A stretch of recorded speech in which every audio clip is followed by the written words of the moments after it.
So the next part, actually not this part, but the next part is going to talk you through how do we draw the Lewis structure of ammonia. But once it's drawn, I want to kind of focus on how can you come up with the structural geometry of an atom. And we're going to pick on what we call the central atom here, which would be nitrogen. And it's all about counting sigma bonds and lone pair electrons. So you can see I get 1, 2, 3 sigma bonds, 1 lone pair electron. So 3 plus 1 is equal to 4, a total of 4 electron pair domains scattering or being repulsed around that nitrogen. And we said that 4 things scattered is associated with what? An sp3 hybridization from that atom. And then we have, what we say, that is tetrahedral. And I'll go ahead and just put tet for tetrahedral. And the bond angle is 109.5 degrees. So a few slides ago, I told you to take that little table that had like kind of 3, I don't know how many columns it had, but I know it had like 3 rows. Take that, and all of that information is right here, kind of lined up. So the orbital hybridization, just kind of coming up with the number of 4 equal to the electron pair domains scooting from that nitrogen. Orbital hybridization is sp3, structural geometry, tetrahedral. Bond angle is about 109.5. See how that works? Don't make it harder than it is. So again, we'll talk about how do you draw this Lewis structure, but assuming you've drawn this Lewis structure, how can we come up with the geometry around this carbon atom?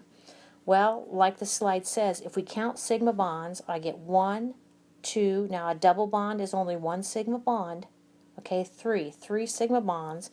It has no lone pair electrons.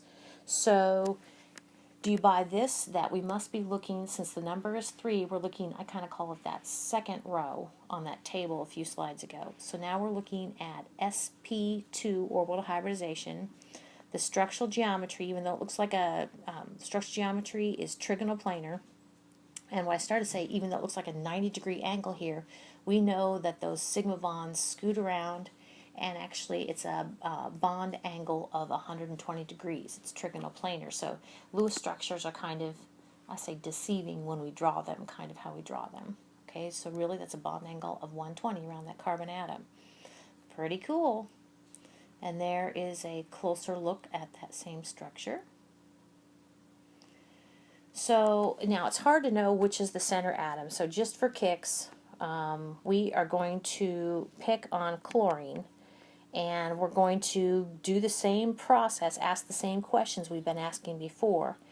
Chlorine has 1 sigma bond. Chlorine has 1, 2, 3 lone pair electrons. So 1 plus 3. So you're back to looking at, in that first column, the number 4.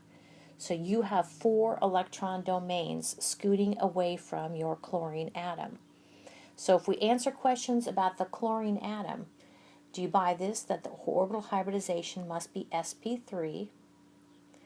The structural geometry, including these, now sometimes I think students have a hard time picturing this, and we're going to do this in the lab to kind of convince you of this, but these electron pairs actually occupy a region of space, okay, that gives shape to that chlorine atom. So the shape is tetrahedral. The geometry, the shape around the atom, but the geometry around the atom is tetrahedral. Now, I've got not applicable here, and don't worry, I'm not going to throw this at you on the test to try to throw you off, but can you see where, when we talk about bond angles, we're generally talking, like if this is my atom A, it's bonded to, we'll just make it 2 B's. I'm talking about this angle right here. The fact that we can't really, there is no bond angle to really describe here. So, I think one more. So I have to tell you which atom I'm interested in, and this time I'm going to pick, I can pick either carbon, okay, but I'll just pick on the left carbon. So I want the structural geometry around that carbon atom. So we count sigma bonds and lone pair electrons. How many sigma bonds do we have? We have 3. 1, 2, and of this pi bond, of this double bond, only one is a sigma, the other is pi. How many lone pair electrons do we have? We have 0. Exactly. So 3 plus 0 is equal to 3. You're back to what I call that middle row. Okay, so now we know everything we need to know about the geometry, structure geometry on that carbon atom. So it must have undergone what we say sp2 orbital hybridization. Its structural geometry is trigonal planar, and we do have bond angle associated with that. That would be your 120. And do you see where the 120 comes from? The 120 I usually think of as taking a circle that's just 360 and divided into 3 parts, and you get 120. Okay, now one more. Okay, so again, these carbons are symmetrical. We'll pick on the left carbon. Okay, and how many sigma bonds are there extending from that carbon atom? There are just 2. I get sigma over here, and of this triple bond, only one is sigma, the other 2 are pi. So how many lone pair electrons? Of course, there's none. So 2 plus 0 is 2. Okay, so what would be the orbital hybridization that this atom has undergone?